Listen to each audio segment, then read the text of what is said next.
Buenas tardes, Horacio. Hola. Buenas tardes, estudiantes y docentes. Estamos transitando lo que nosotros denominamos el módulo 2 de la materia Teoría 1, y el módulo 2 nos dice que vamos a ir en búsqueda de los inicios. Con el módulo 1 pretendimos ir en búsqueda del concepto de arquitectura, y acá estamos buscando ir por los inicios de la arquitectura. Voy a sacar mi video, así nos concentramos en la imagen.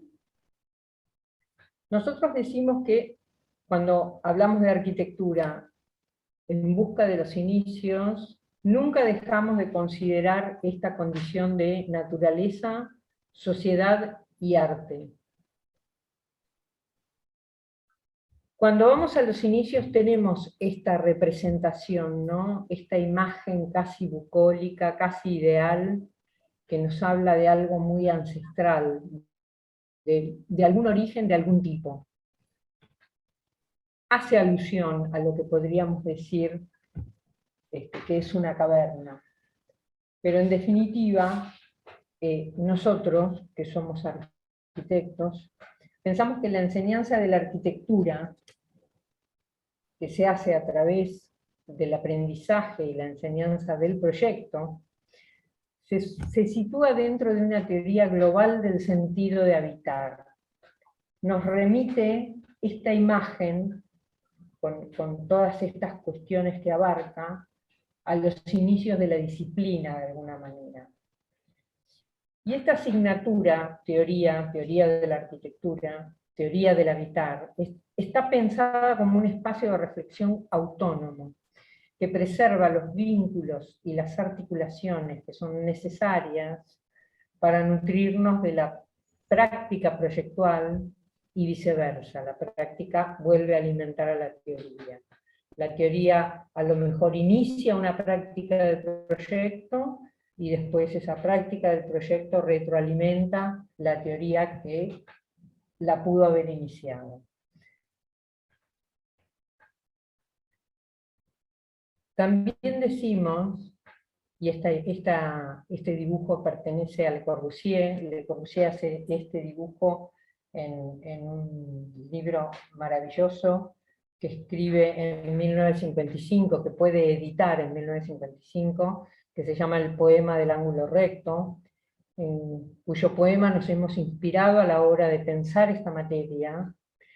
Y en esa publicación, él recapitula de alguna manera su trayectoria y hace un resumen de ideas en torno a la creatividad artística y arquitectónica, y al rol que adquieren en el mundo contemporáneo. Estas 155 páginas que son este poema del ángulo recto de Le Corbusier, litografiadas, componen obra, componen texto del poema, una infinidad de dibujos y 19 litografías en color, de manera que la obra combina escritura, artes plásticas y reflexión arquitectónica. Y ahí Le Corbusier hace este dibujo que a mí, cuando con Horacio veíamos la anterior imagen, esa tan bucólica, de esa especie de cueva mirando una luna también ideal, nos hizo acordar a este dibujo de Le Corbusier, que está en ese poema del ángulo recto, que dice que hay que reencontrar al hombre, y hay que reencontrar la línea recta que abraza el eje de las leyes fundamentales: biología, naturaleza y cosmos. La línea recta inflexible como el horizonte del mar. Entonces también nos remitimos a esta imagen de la cueva como el refugio, como esa cosa que es inherente a la condición humana de buscar protección, protección para el hábitat, para hacer posible el hábitat. Y acá vemos cómo en una montaña se han se ha tallado de manera tal de permitir la vida adentro de ella.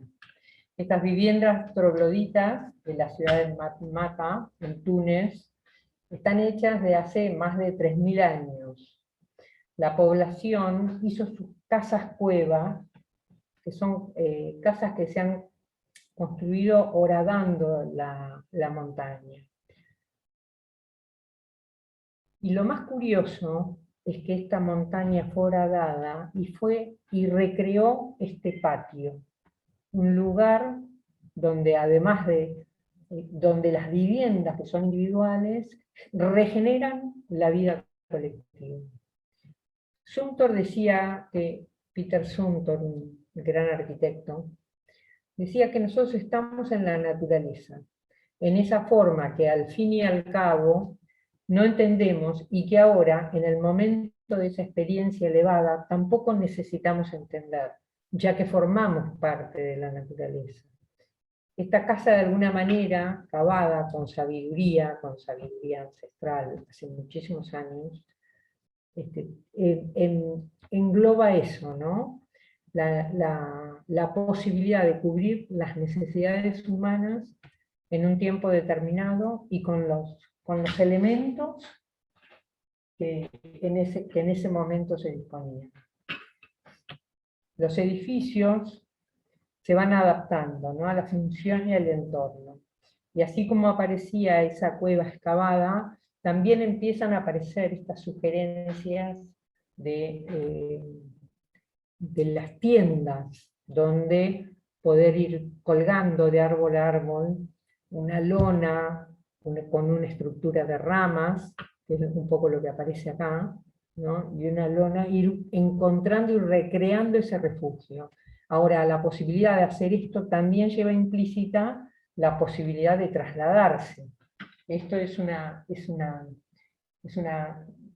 un tipo de construcción que permite que un pueblo nómade pueda ir de un lado para el otro. Y acá siempre aparece el abate Laurier con la cabaña primitiva, que dice que en realidad la cabaña es una reflexión sobre la relación antropológica entre el hombre y el entorno natural, esa base fundamental para la creación de la arquitectura. Y si ustedes prestan atención, aparecen los troncos, y aparece este triángulo que se forma con las ramas, ¿no?, y empieza donde subyace la noción esa de cabaña primitiva. Y que la forma arquitectónica ideal, de alguna manera, es la encarnación de aquello que es natural. Para este abad, es un concepto que explora los orígenes de la arquitectura y de su práctica. Esa es la idea que él sostiene, ¿no? Y esta cubierta que se sostiene a partir de esas columnas, que en realidad son los troncos de los árboles, no tienen que necesariamente cargar a los muros como cerramiento, sino que ya empiezan a generar cierta independencia, ¿no?, entre los troncos, que son como las columnas, y la estructura que va a sostener, de alguna manera, lo que va a cubrir esas columnas. También aparecen en esto de los inicios todos los intentos de normalizar de alguna manera la enseñanza de la arquitectura o la transmisión de la arquitectura, y ahí es donde aparecen estos tratados de Vitruvio, que son 10 libros, es un bien muy preciado por la humanidad, ¿no?, porque son los primeros registros que hablan de los primeros constructores, ¿no?, con grabados de este tipo como el que aparece en la imagen de la derecha. Y a nosotros, que también nos gusta siempre apoyarnos en Le Corbusier, porque nos parece que todas sus reflexiones son profundas, de alguna manera son innovadoras. Y cuando vemos este dibujo, sobre todo cuando vemos este boceto que hace cuando él hace un viaje de estudios de la Acrópolis de Atenas, de alguna manera él está insinuando en las piedras que van quedando, entre los restos de las ruinas, la huella, ¿no? Y de alguna manera la huella para nosotros es lo que nosotros queremos ir a buscar, la huella que nos puede remitir algún tipo de inicio. Según Anthony Bidler, nosotros tenemos tres tipos de lugares de donde se parte la disciplina: la cueva, la tienda y la cabaña, ¿no? La cueva, por ejemplo, aparece realizada en las tumbas egipcias. La tienda, por ejemplo, la arquitectura china remite profundamente a la cuestión de las tiendas, y la cabaña, la arquitectura griega, decimos que es la que nos ayuda a remitir en ese punto.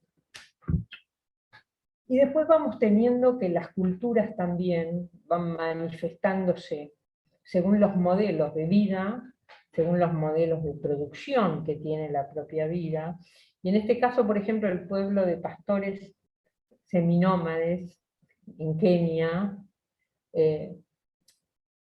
nos hace repensar, ¿no? Nos hace volver a la noción de la casa como refugio, de la casa también como generadora del sustento, ¿no? Estos nómades que dejan que los rebaños, ¿no?, vayan, que ellos puedan ir trasladando su pueblo según la pastura que van teniendo los rebaños, que es su modo de vida, ¿no?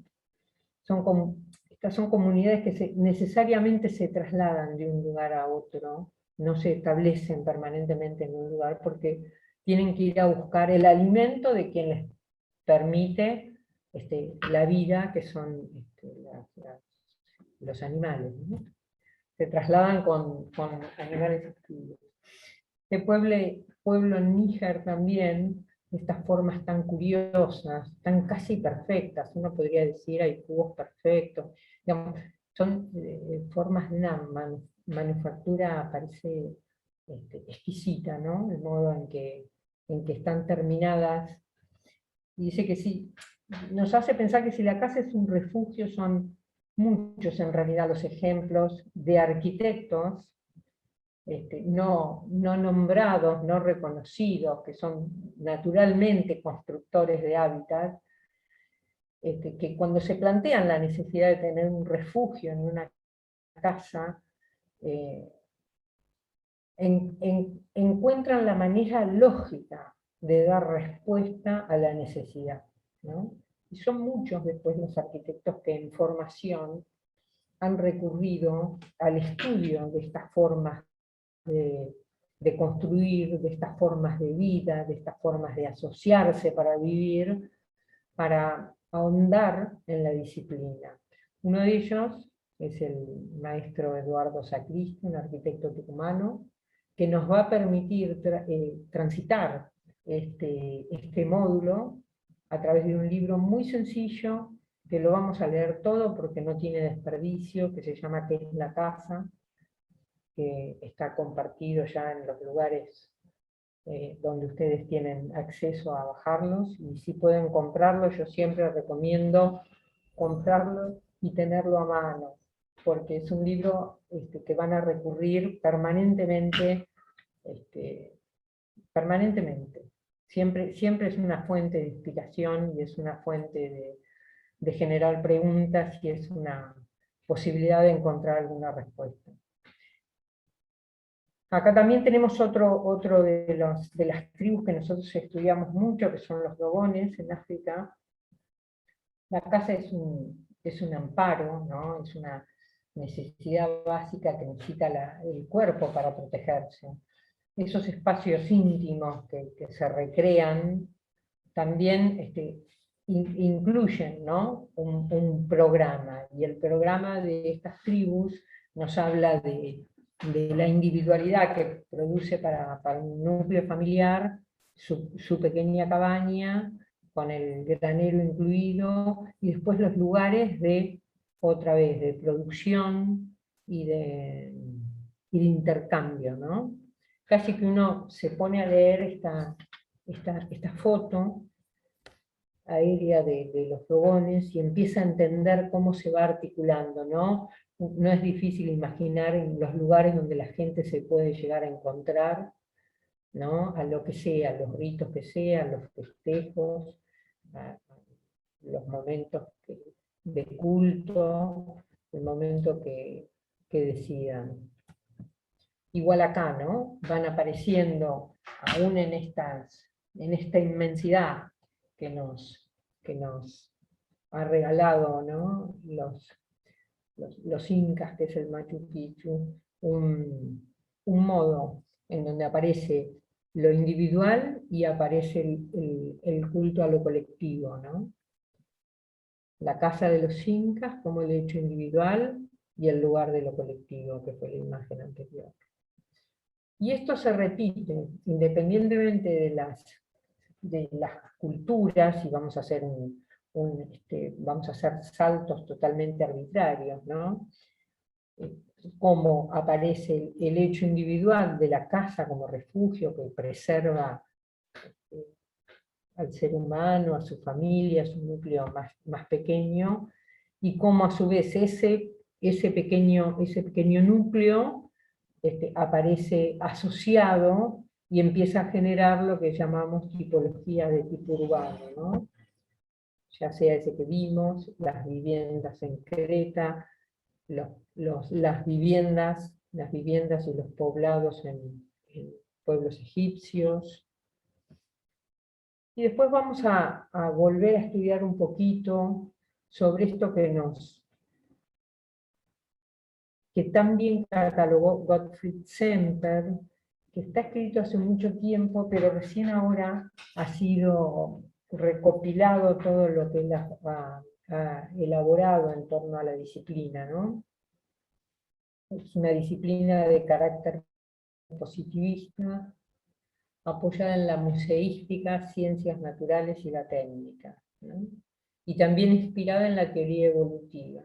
La evolución de la arquitectura a partir de elementos materiales, técnicas constructivas y características de las sociedades en donde se desarrollan. Un poco tuvimos ahí como el anticipo cuando veíamos el tipo de casa y las maneras de asociarse. ¿Qué nos dice Semper? Que hay 4 elementos de la arquitectura. Uno es el fuego y el hogar, el segundo es el techo sobre columnas, el tercero es el dique, la plataforma o la terraza de tierra, el basamento donde apoyarse, y el cuarto elemento es la pared o la valla de cortina textil, lo que nosotros denominamos el muro. Entonces, él ejemplifica toda esta elaboración teórica que hace en relación a la arquitectura a partir de la casa caribeña, ¿no? Fíjense la fecha, 1851, en la exposición en Londres. Y la acompaña con estos dibujos, ¿no? Ahí aparece el fuego en el centro, el hogar, lo que reúne el hogar.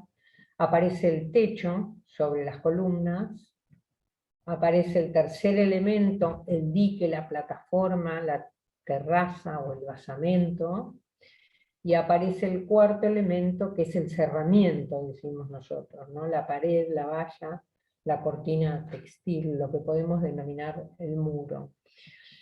Y él también nos hace reflexionar sobre las categorías que ayudan a definir qué y cómo hacemos arquitectura. Y habla de lo estereotómico y de lo tectónico. Entonces empieza a diferenciar a partir del significado. Del griego estéreos es sólido y tomia quiere decir cortar. Y después lo tectónico, del griego viene tectón, carpintero o constructor.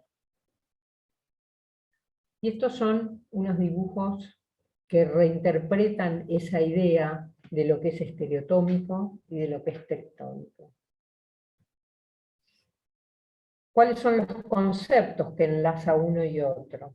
El edificio pertenece a la tierra, cuando habla de lo estereotómico, y el edificio se desliga de la tierra cuando habla de lo tectónico. La masa conforma el espacio por superposición de partes iguales en lo estereotómico, y la trama son distintas partes que constituyen una unidad espacial que hace alusión a lo tectónico. Ahí está la masa y ahí está la trama. La masa suma a la tierra, la trama al cielo. Entonces, ¿cómo es la gravedad en el caso de la masa tierra? La gravedad se transmite de manera continua y en masa. ¿Y cómo es la trama? Más el cielo. La gravedad se transmite de manera sincopada, en puntos. A partir de estos puntos, que podemos llamarlos columnas, pilotes o como los denominemos, que descargan el peso del edificio a la tierra. ¿Cómo son los materiales en este tipo de construcción en masa que se pega a la tierra? Normalmente son el ladrillo, es el adobe, es la piedra, es el hormigón armado. ¿Y cómo son los materiales a la hora de hablar de esta posibilidad de la trama? Bueno, la madera, el bambú, la caña, la cestería, el acero. Como que cada forma también, lo que no quiere decir que se hagan columnas en piedra o que se hagan columnas en hormigón armado, aunque la manera de trabajar de cada material está implícita en la forma que el material adquiere en la arquitectura. La construcción de masa es continua, la construcción de trama es articulada, es una grilla en el espacio. Como es la luz en la masa, perfora la masa para buscar la luz, y la luz es lo que busca protegerse, ¿no? La trama de la luz. Estos son todos principios que van a acompañar la lectura que hagamos de los ejemplos que después analicemos para poder aplicar todos estos conceptos, ¿no?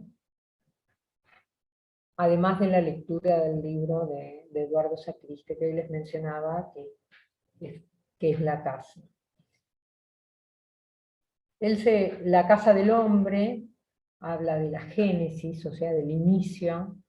Después se pregunta qué es la casa, y habla de la casa y hogar, de los modos de vida, de lo social, lo económico, lo técnico, la casa como símbolo, los vanos, que son como los agujeros en los muros, puertas y ventanas, la casa como un vegetal, la casa un problema.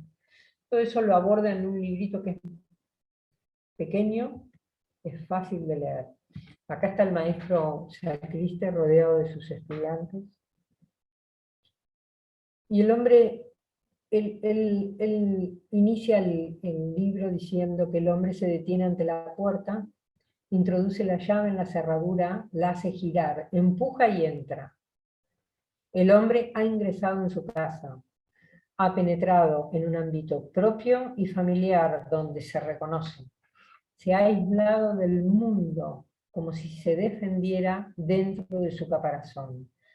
El hombre se siente en su intimidad.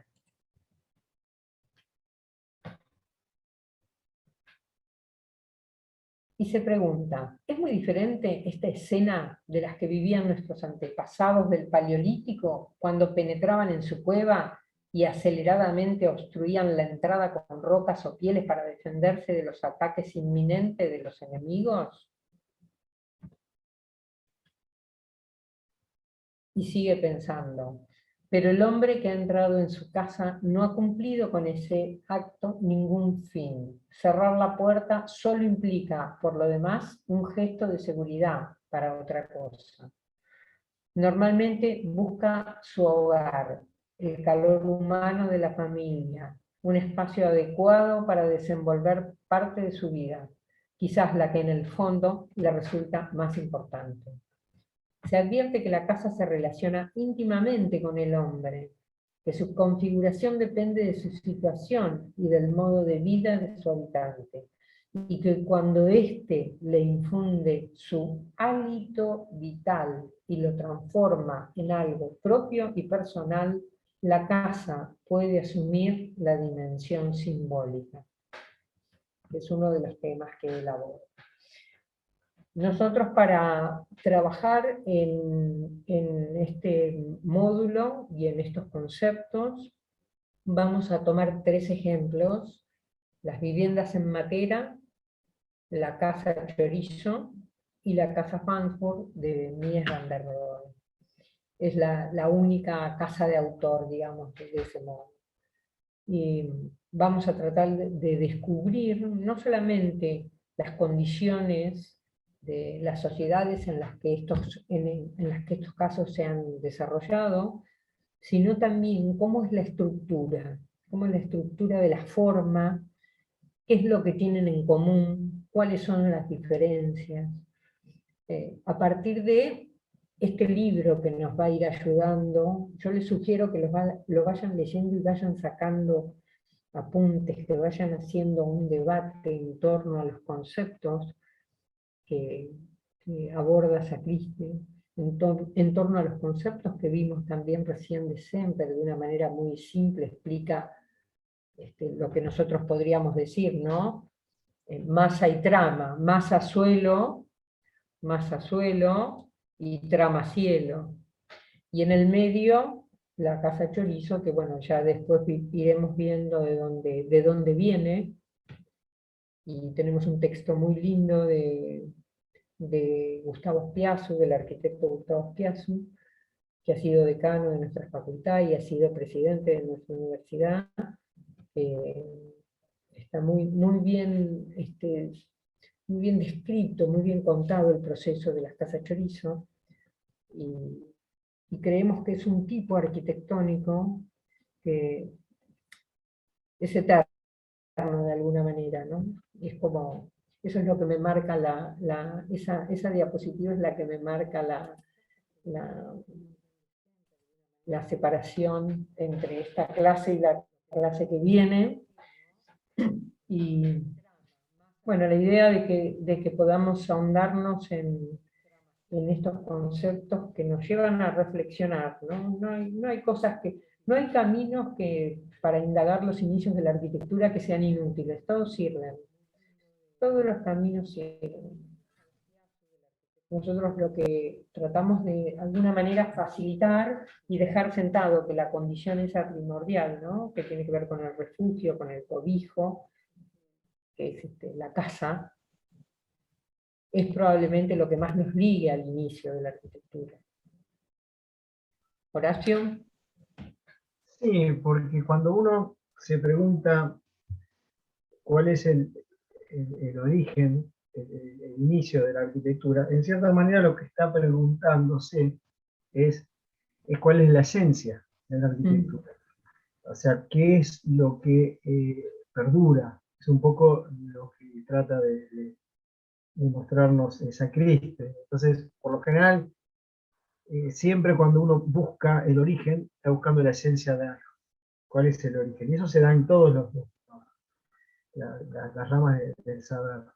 Y que tiene mucho que ver con el módulo anterior, porque a ver, si a mí me preguntan cuál es el concepto de algo, de cualquier tema, ¿no? Un concepto en general, en este caso específico de la arquitectura, yo también me podría preguntar paralelamente, bueno, pero ¿cuál es el origen?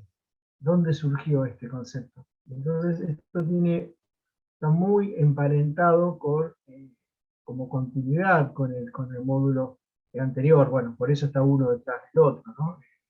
Adrede. O sea, preguntarnos por el origen es también preguntarnos por el concepto. Y viceversa también. Entonces me parece que esto viene a completar, a enriquecer esas preguntas que nos hicimos, cuál es el concepto de arquitectura.